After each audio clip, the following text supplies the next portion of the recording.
Uskoro nam stižu prave letnje vrućine, zato nam je potrebno da se kolač ne peče i ne kuva, a ovaj je jedan upravo takav. Veoma je jednostavan, lagano se sprema, a preukusan je.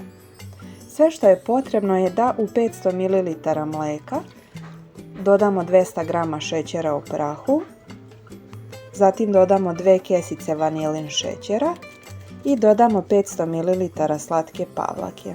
Na sve to dodat ćemo prethodno natopljeni želatin koji smo istopili na laganoj vatri ili u mikrotalasnoj. Potrebno je 30 g želatina. Sve ćemo to dobro izmiksati, a zatim ćemo tu smesu podeliti na 3 jednaka dela. U prvi deo dodat ćemo mleveni keks, u drugu mlevenu čokoladu, a u treći voćni pire od kupina.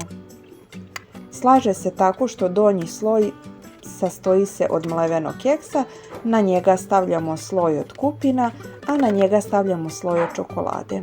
Isprobajte pa javite utiske. Do novog recepta, ostajte zdravi i siti.